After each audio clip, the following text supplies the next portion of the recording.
Vamos a empezar la clase, que tiene que ver con lo que es teoría del productor, que lo habíamos comenzado a ver en la clase anterior, ¿cierto?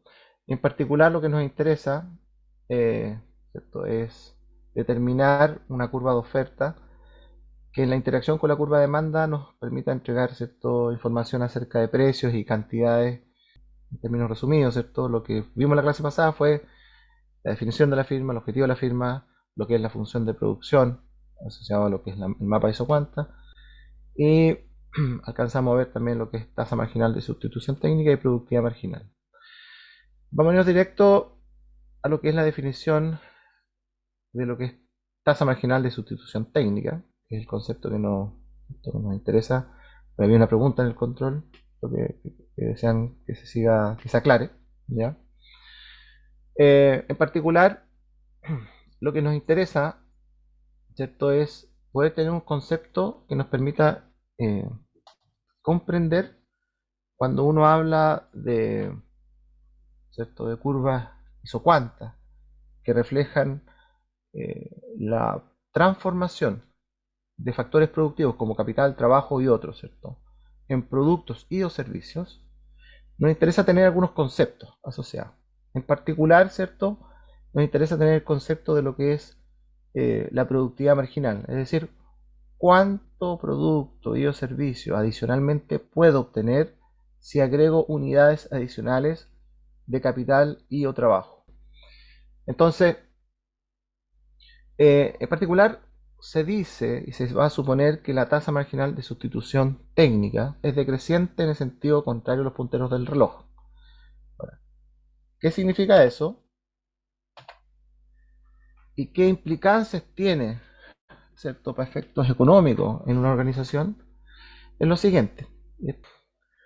Cuando yo tengo una curva isocuanta, ¿ya? Lo que yo tengo es identificado distintos puntos en esta curva que me permiten obtener la misma cantidad de producto. ¿Ok?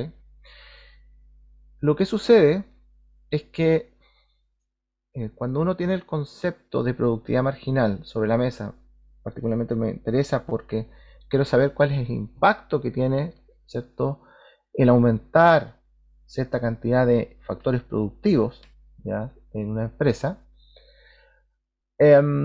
Quisiera saber si efectivamente se produce el efecto de aumentar la cantidad de productos a ofertar. ¿Y por qué? Porque, por ejemplo, en el caso del ejemplo que se colocaba, ¿cierto?, por parte de los compañeros y compañeras que hicieron el trabajo, decían, si yo tengo, por ejemplo, una pastelería, ¿cierto? Y la pastelería me ha ido bien, los resultados son positivos, tengo utilidades, ¿cierto? Y eventualmente llega más gente a pedirme, ¿cierto?, que les pueda producir pasteles, incluso a veces a pedido, ¿cierto? Eh, Uno quisiera aumentar esa producción. ¿Ok? El punto está, eso hay que tenerlo presente, que cuando uno aumenta los factores productivos, ¿ya? Por ejemplo, si estoy en un punto, una cierta combinación, y aumento la cantidad de trabajo para poder mantener, ¿cierto?, la misma producción, a lo menos la misma producción, ¿cierto? Lo que yo debería hacer es incorporar eh, una sustitución, ¿cierto?, entre lo que es trabajo y capital. Es decir, debiera disminuir la cantidad de capital para mantener la misma cantidad de producto eh, en pos de aumentar la cantidad de trabajadores. Si lo que estoy haciendo es aumentar ambos, lo que voy a hacer es que voy a construir una curva isocuanta más elevada. Voy a obtener más producto. ¿Ok? Pero, ¿cierto? Si yo lo que estoy haciendo es aumentar la cantidad de trabajadores, mano de obra, trabajadores o trabajadoras, mano de obra, ¿cierto?, para obtener más producto, lo que yo sé es que, por experiencia, ¿cierto?, es que hay una zona en la cual la cantidad de producto que yo logro obtener, eh, dado el aumento de las unidades de trabajo, son cada vez menores. Entonces, me das cuenta de lo que decía el control, mira, si yo tengo dos puntos, el punto A y el punto C, la productividad marginal la tasa marginal de sustitución técnica, perdón, la tasa marginal de sustitución técnica en este punto, en valor absoluto se decía que era 2. Y acá se decía que era 1, se decía que era 0,5. ¿Ya? Lo que está indicando es que en términos relativos, cuando yo aumento la cantidad de trabajadores, dado que aquí hay un cociente entre productividades marginales, ¿cierto? Que definen a la tasa marginal de sustitución técnica, ¿cierto? Lo que está pasando y lo que representa esta curva es que a medida que yo aumento la cantidad de trabajadores, ¿cierto? Y disminuyo el capital para obtener la misma cantidad de producto, la productividad marginal del trabajo disminuye. Es decir, los trabajadores, al ser más, ¿cierto? En vez de ganar eficiencia, la pierden. ¿Ya? Y eso pasa en general, y uno lo ve en la vida real, en todas las situaciones. ¿Okay? Ahora, ¿por qué ocurre eso? Porque lo que les explicaba en la clase pasada, en la vida real, ¿cierto? Cuando las personas, ¿cierto? Se incorporan a una organización a trabajar, ¿cierto? Y dependiendo de la cantidad de espacio y la tecnología que tengan, ¿okay? Si yo decido aumentar la cantidad de personas, por ejemplo, supóngase que tengo ingenieros que van a calcular una estructura, ¿ya? Y decido incorporar más ingenieros al proyecto. Y paso de tener 2 ingenieros a tener 20 ingenieros para calcular las estructuras. Lo que pasa en general es que por ser más, se complica, ¿cierto? El poder asignar funciones y que esas funciones estén ordenadas de tal forma que en la interacción lo que hace el trabajo de uno después se vincule con el otro. No es imposible hacerlo, al contrario, si uno incorpora más tecnología, ¿cierto? Uno puede lograr una mayor productividad. Pero que lo que estamos suponiendo acá es que yo estoy disminuyendo la cantidad de capital. Es decir, estoy sustituyendo capital por trabajo. ¿Okay? Entonces, lo que pasa en general es que tú tienes una reducción en la eficiencia de las personas. Al estar todos más, ¿cierto? eh, Congregados en un proyecto y ese proyecto requiere, ¿cierto?, de un mayor esfuerzo de parte de quien lidera el proyecto para poder darle tiempo a cada persona para poder atenderlo, por ejemplo, entre otras cosas. Lo mismo pasa con un lugar, supóngase que yo quiero, eh, por ejemplo, cosechar, ¿ya? Y tengo personal que voy a contratar para cosechar, eh, no sé, por distintos tipos de frutas, ¿cierto? O verduras, ¿ya? Si yo tengo un espacio en el cual me caben 100 personas para cosechar, pero en el espacio, si coloco 10, ¿ya? A medida que voy aumentando la cantidad de personas, la interacción entre ellas se hace más compleja. ¿Ok? De hecho, empieza a pasar de que, ¿cierto?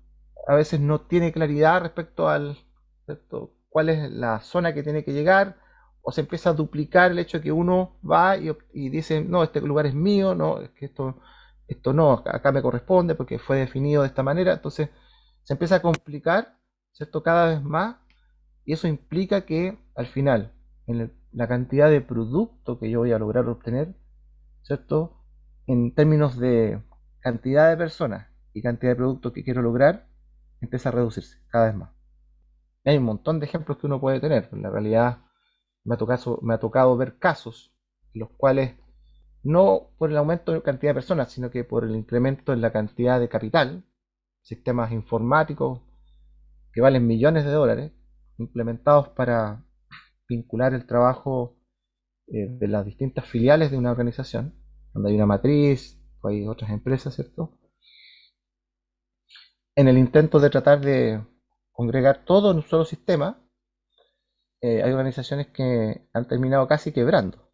Significó que detrás de eso, ¿cierto?, la producción se redujo. ¿Ok? Entonces, ¿eso en la vida real ocurre? Sí ocurre.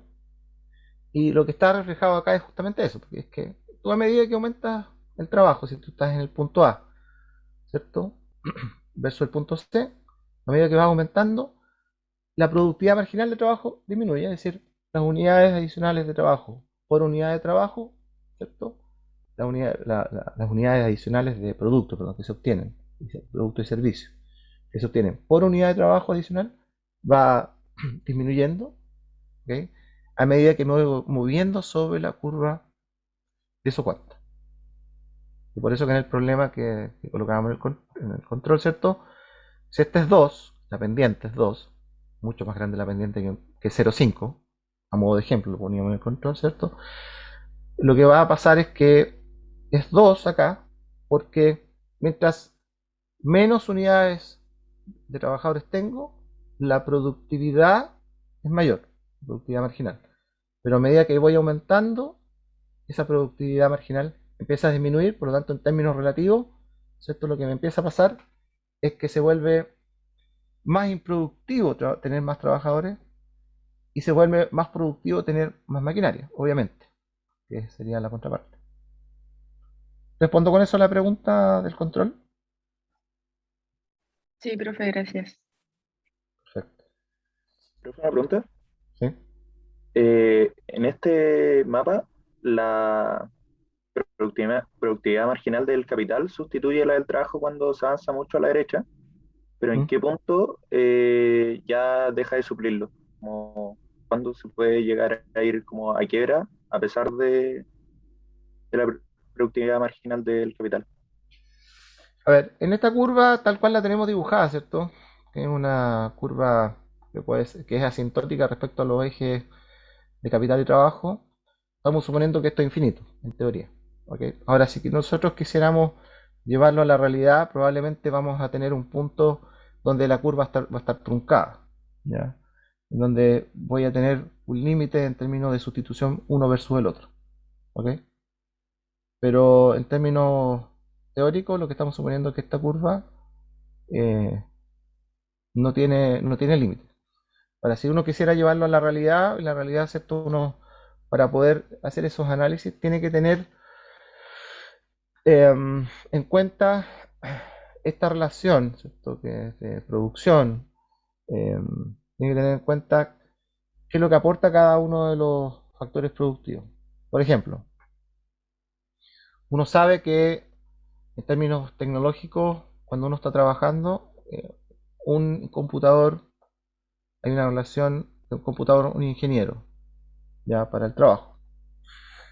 Pero la tecnología ha evolucionado a que tú puedes tener un computador, pero los programas, es cierto, que están asociados, tú puedes tenerlos en un único servidor. Por lo tanto, ya no tienes que tener un único computador asociado con instalación directa en tu computador. Tú puedes estar trabajando en una nube, ¿cierto? Entonces, en términos tecnológicos, en esa nube, dependiendo de la capacidad, ¿cierto?, que tenga para subida y bajada de información, tú podrías tener hoy día, a lo mejor, en vez de una persona, podrías tener a 100 personas operando al mismo tiempo. Pero si la cantidad de datos que empiezan a requerirse empieza a aumentar, ¿cierto?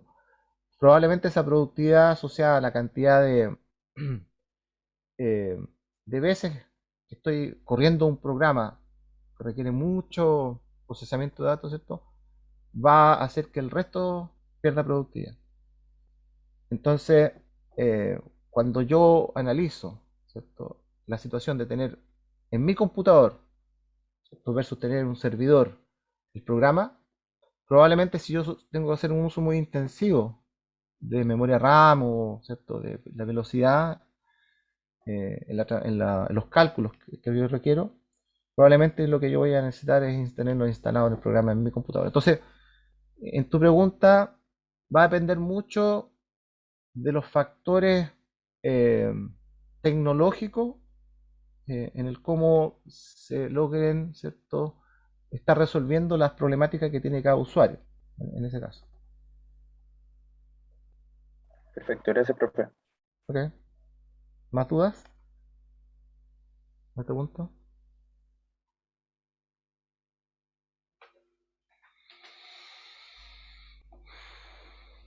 ¿No? Sigamos. Entonces, también hablamos acerca de lo que es, ¿cierto? La ley de los rendimientos marginales decrecientes, que, ¿cierto? Lo que uno ve es que tiene que ver con esta representación también que vimos en la curva de isocuanta, ¿cierto? Esto de la pérdida de productividad a medida que yo voy aumentando la cantidad de factores productivos, en donde efectivamente, ¿cierto? Si yo mantengo fijo uno de los factores productivos y aumento el otro, logro determinar cuánto es el aporte o la reducción que está haciendo este factor productivo. Eso lo puedo hacer para el capital y lo puedo hacer también para lo que es el trabajo. ¿Ok? Ahora, con una función, con una aplicación, en este caso utilizando una función Cobb-Douglas, donde la función Cobb-Douglas está definida como Q, que es cantidad en función de trabajo y capital. Tengo el parámetro fijo A y tengo las variables capital, perdón, trabajo elevado a alfa, capital elevado a beta, que me van a representar, por ejemplo, la proporción que tengo de cada uno de ellos en, en mi, en mi empresa. ¿Ya? Si yo calculo la tasa marginal de sustitución técnica, que es la derivada, ¿cierto?, de la función, que es derivar capital respecto a trabajo, esta relación es igual a lo que es productividad marginal de trabajo dividido por productividad marginal del capital, con signo negativo porque es la pendiente negativa, ¿cierto? Y si yo derivo la función, ¿cierto? Al aplicar la derivada, recuerden, si esta es la función de producción, yo derivo con respecto al trabajo, respecto a L, sería alfa por L elevado a alfa menos 1 por A por K elevado a beta, ¿cierto? Y si derivo con respecto al capital, sería A por L elevado a alfa por beta por K elevado a beta menos 1. Simplifico, me queda la relación menos alfa partido por beta por K partido por L, donde K y L son, ¿cierto? K es capital y L es trabajo. Y tengo asociado lo que es productividad marginal del trabajo, productividad marginal del capital. Y tengo la relación que me va a permitir, y lo vamos a usar ahora, ¿cierto? Me va a permitir encontrar un punto óptimo de capital y trabajo cuando quiera determinar para un cierto nivel de producción y teniendo ciertos niveles de costo en los factores productivos, cuánto es lo que me conviene, ¿cierto?, considerar en términos de los factores productivos para obtener eh, cierta cantidad de producto, pero además considerando que esto lo quiero hacer a mínimo costo. Entonces, vamos a separar los temas entre lo que es el largo y el corto plazo. Y aquí, por favor, en este punto, ténganlo y anótenlo así, tómenlo como eh, es muy relevante, ¿cierto? Que cuando yo quiero hacer el análisis de las curvas de oferta en el largo y en el corto plazo, tengo dos conceptos que considerar. En el largo plazo voy a considerar lo que es los rendimientos de escala y en el corto plazo voy a considerar las productividades, ¿ya? Como parte del análisis. En particular, en lo que es rendimiento, se conoce como rendimiento de escala, ¿ya? En el largo plazo, todos los factores productivos voy a suponer que son variables. Es decir, en el largo plazo yo puedo decidir cambiar todos los factores productivos. Puedo hacer comprar más maquinaria, ¿cierto? Por ejemplo, o desinvertir en maquinaria. Puedo ampliar mis terrenos, mis fábricas. Y también puedo contratar o bien reducir mano de obra. Si la función de producción que tiene la forma Q igual A por L elevado a alfa por K elevado a beta, que sería una Cobb-Douglas, ¿cierto? Y que es homogénea, estamos suponiendo que es homogénea de grado alfa más beta, significa homogénea que la función, cuando yo la multiplico por un cierto factor de escala, en este caso un lambda, ¿ya? Cada uno de sus factores productivos, el lambda es igual y el lambda es mayor que 1. O sea, por ejemplo, si quiero incrementar el capital del trabajo en un 10%, el lambda va a ser 1 más la proporción, más el 10%, que sería, por ejemplo, si es 10%, el lambda va a ser 1,1. ¿Ya? Si yo incremento, dado que estoy en el largo plazo y puedo cambiar todos los factores productivos. Si yo incremento, ¿cierto?, el- la mano de obra y el capital en la misma proporción, ¿ya?, el resultado de mi función, cuando yo coloco el lambda acá, ¿cierto?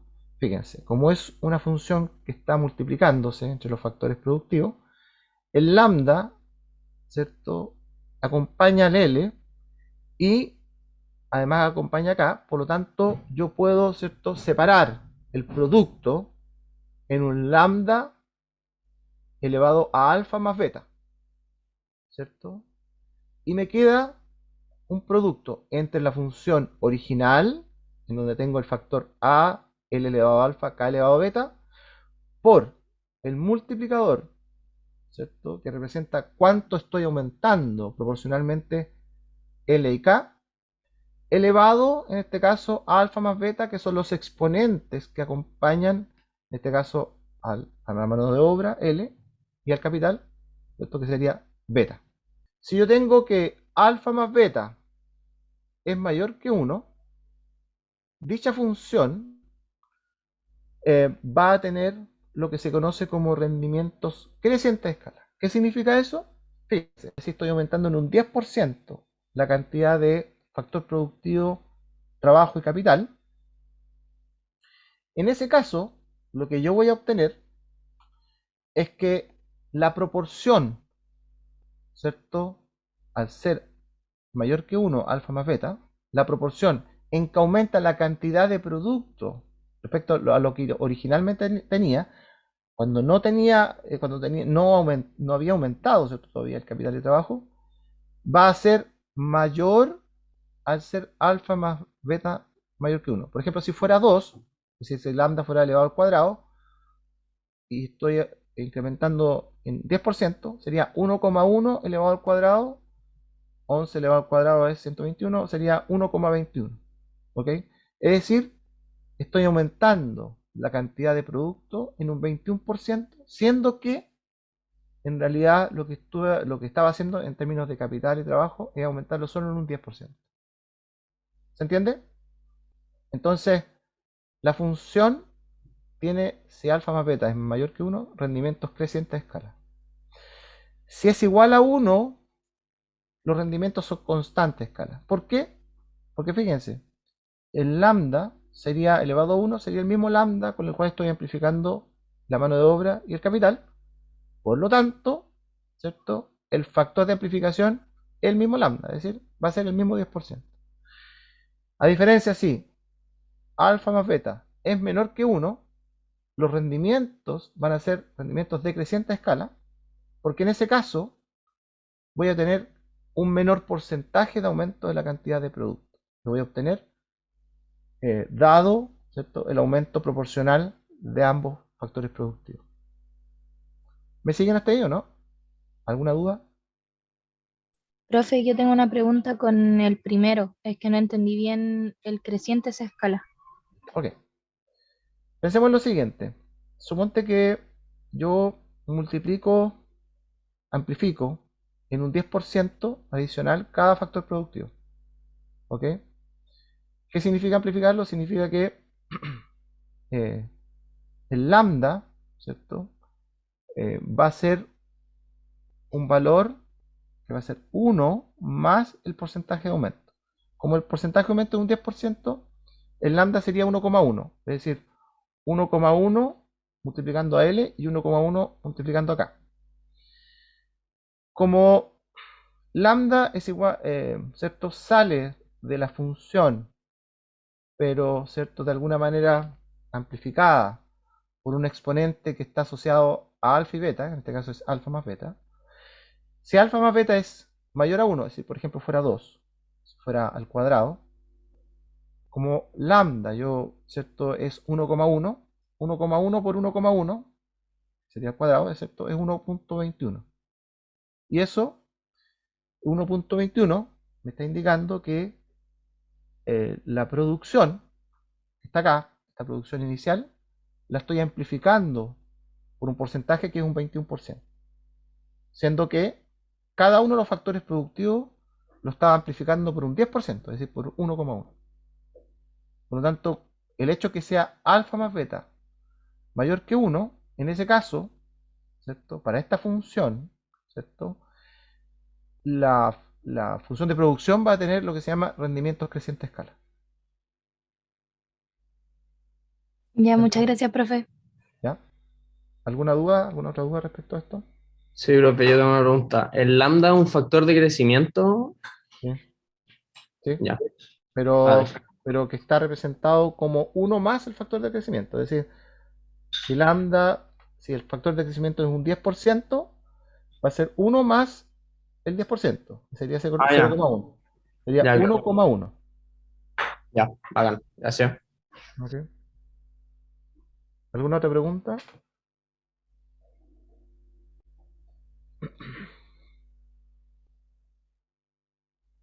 ¿No? Esto es súper relevante para efectos de determinar cuál va a ser la forma que tiene la curva de costo. ¿Ya? Entonces vamos a ver un caso de estudio. Supongamos que tenemos una empresa dedicada al rubro de la cosecha de trigo y está analizando sus procesos productivos. En particular conoce la función de producción y alguien, ¿cierto?, hizo sus cálculos y le dijo, mira, tu función de producción es Q, cantidad de producto, igual a 1.52 por L elevado a 0,6 por K elevado a 0,4, donde L son horas de personas y K son horas de máquina. Benjamín, la letra A significa, cuando uno determina estas funciones, hace unas ciertas regresiones, ¿ya? Entonces el A viene a representar una serie de componentes que podrían no estar necesariamente asociadas a lo que es capital de trabajo. Por ejemplo, la gestión que hace el gerente general de la empresa, que no está necesariamente involucrado acá, que tiene que ver con la eficiencia también de cómo actúan. Lo que pasa es que como muchas veces las funciones no logran captar toda lo que está asociado a las variables, entonces cuando uno calcula esto lo hace con una regresión. Y el A viene a congregar todas aquellas variables, factores que no están asociados a las variables L y K. Como te digo, en este caso podría ser la gestión que hace un gerente general, ¿ya? Entre otras muchas cosas. ¿Bien? Entonces, de nada, Benjamín. Entonces sigamos. Si la empresa está pensando en aumentar la cosecha, ¿cierto? Y lo va a hacer en largo plazo, es decir, está pensando hacerlo de aquí a un año, ¿cierto? Que es cuando ya él puede tomar decisiones en cuanto a contratar más tractores y contratar más gente u otras maquinarias también, ¿cierto? Em, Como es en largo plazo, todos los factores productivos son variables.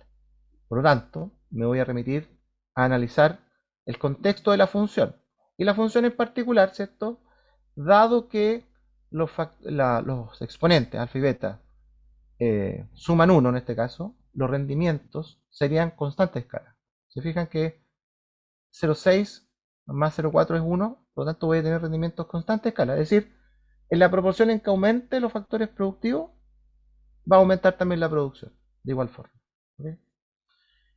Ahora,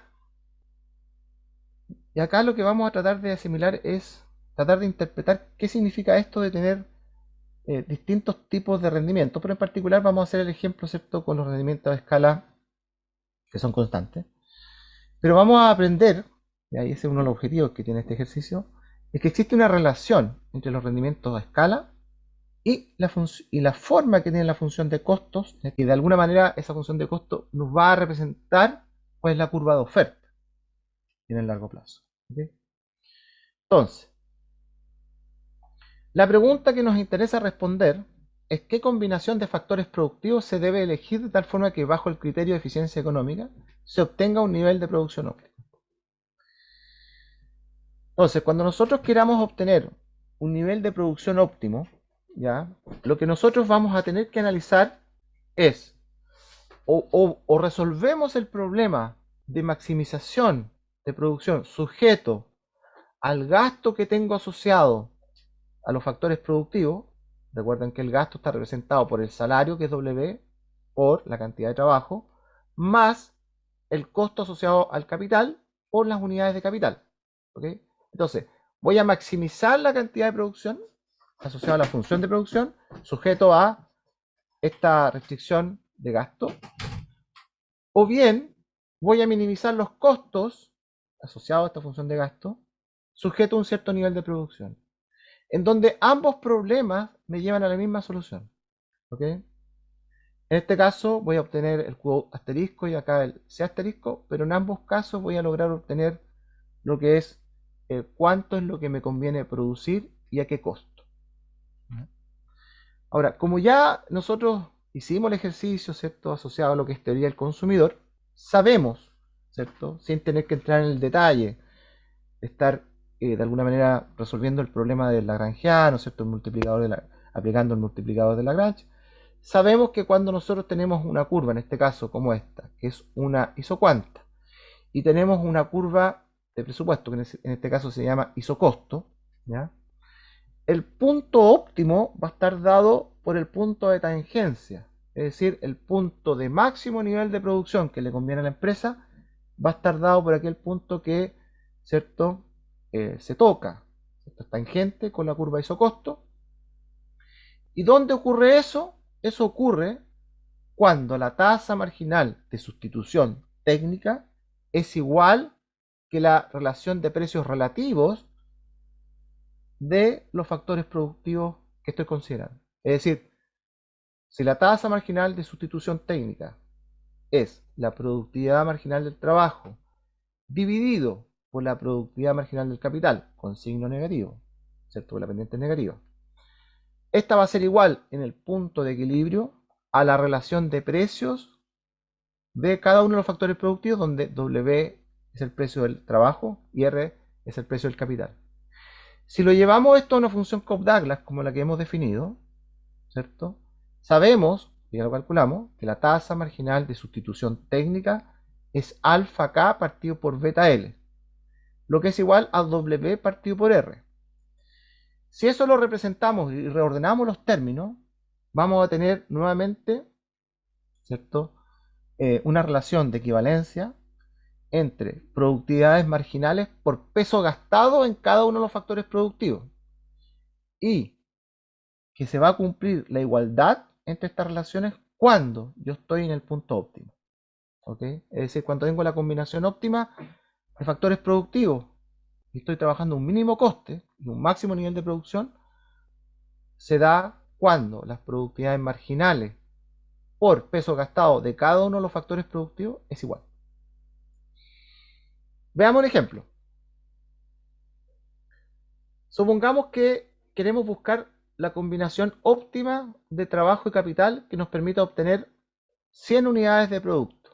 Es decir, el Q en nuestra función de producción es 100. Sabemos que los precios de los factores productivos son 24 unidades monetarias y 8 unidades monetarias. 24 es asociado al trabajo, es el salario del trabajo, y 8 es asociado a lo que tengo que pagar por arrendar maquinaria, por ejemplo.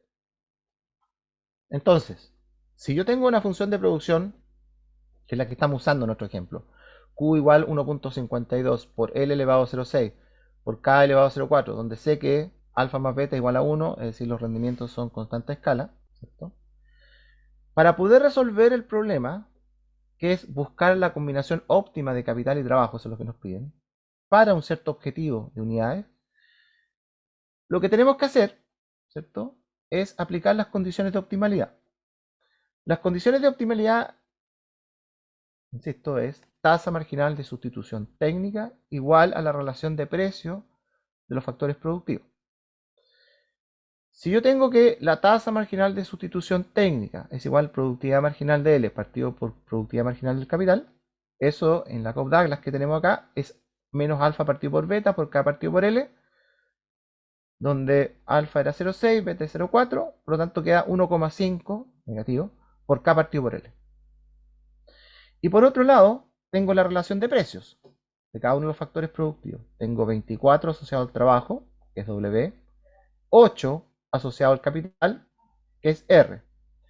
Por lo tanto, en la igualdad, ¿cierto? Bueno, los signos, ¿cierto? Multiplico por menos 1 a cada uno al lado de la igualdad y quedaría positivo.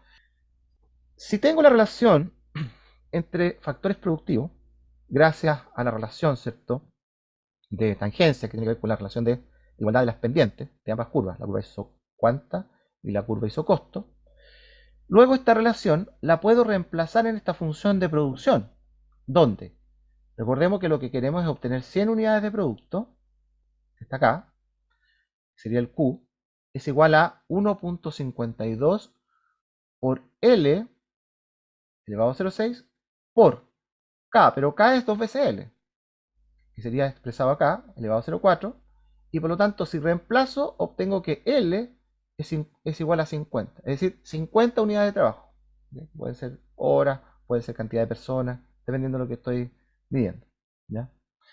Y si tengo que L es 50, que obtuve esta relación, K va a ser 2 veces L, que es en este caso 100.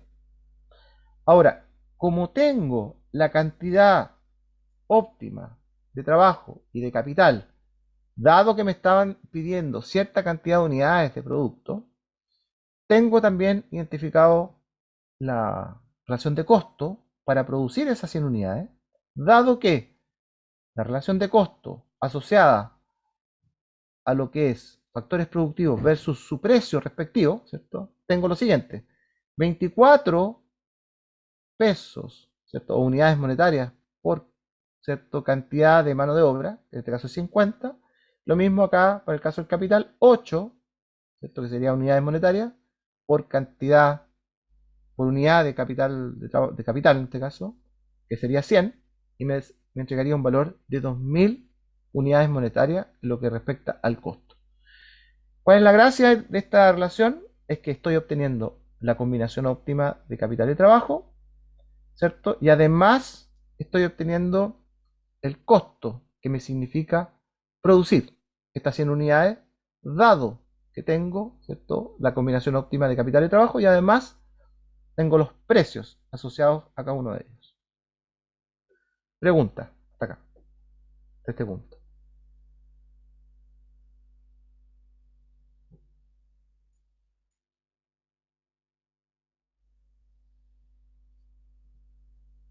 Duda. Profe, ¿Todo no bien? entendí. Habla tú primero,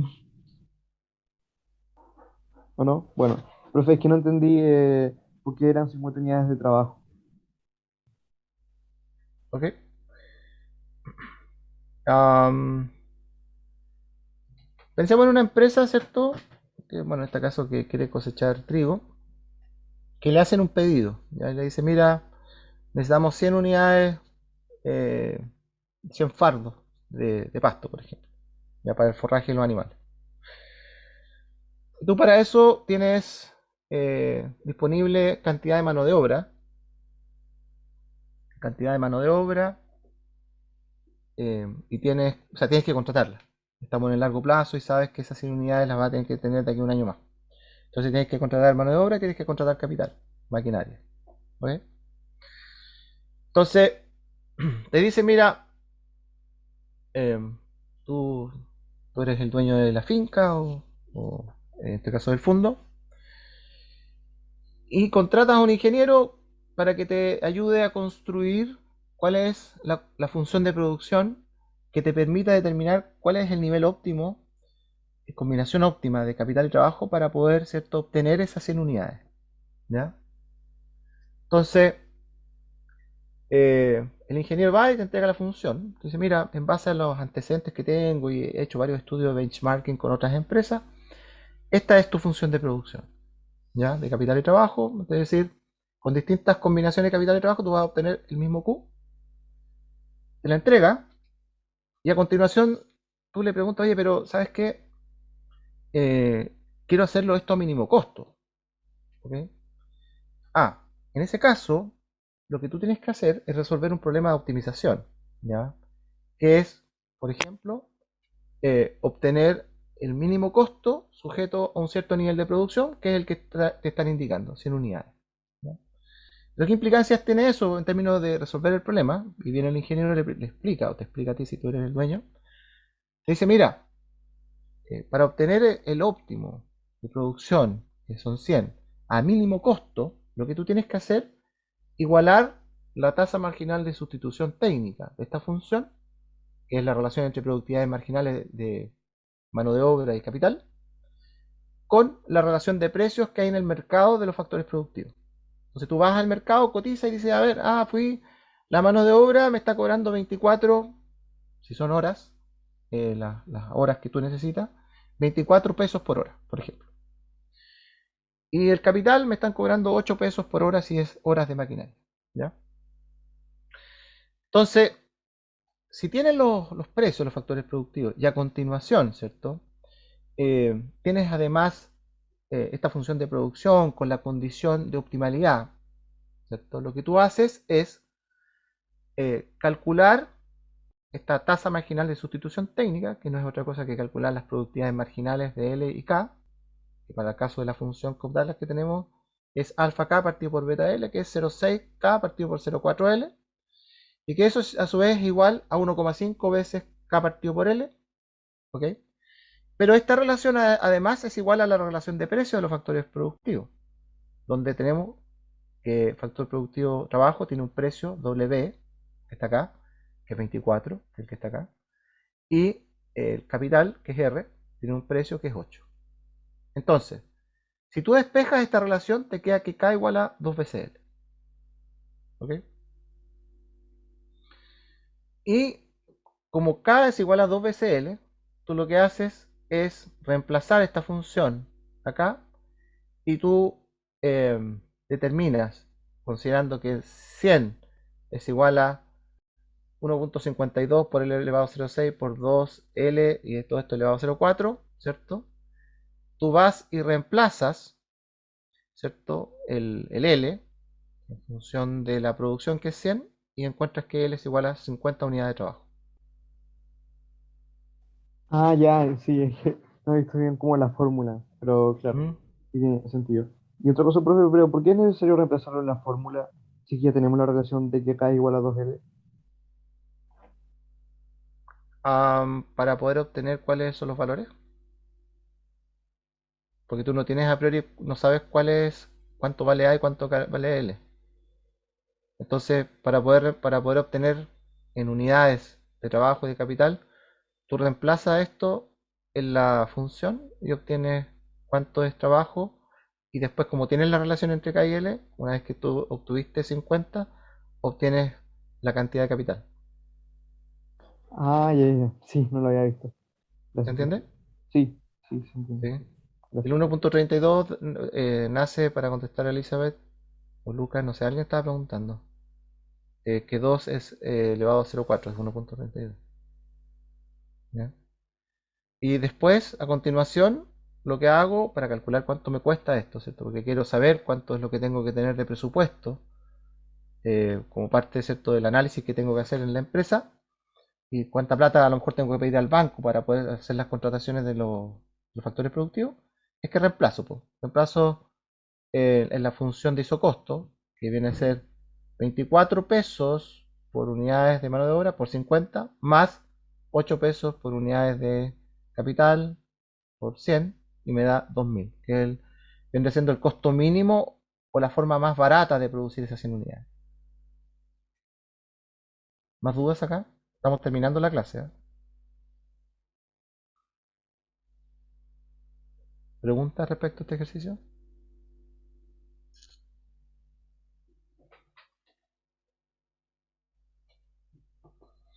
Después vamos a ver cómo obtener la forma general de la función de costos, ya en la próxima clase, que sería como que tengo la función de costos y voy a tener la función de Q. Entonces voy a tener una función general para el cual, si tengo los mismos precios de factores productivos, voy a poder obtener para distintos niveles de Q cuál va a ser el costo. Y no voy a tener que hacer necesariamente todo este paso, ¿cierto? Para, para cada nivel de producción. Sino que voy a tener una función general, voy a tener cantidad y voy a obtener cuánto es el costo para esa cantidad. ¿Ok? ¿Más dudas? Perfecto, entonces lo dejamos hasta acá. Le agradezco que hayan estado hoy día en clase. Muchas gracias. Chao, profe, muchas gracias. Chao, profe, que esté bien. Gracias.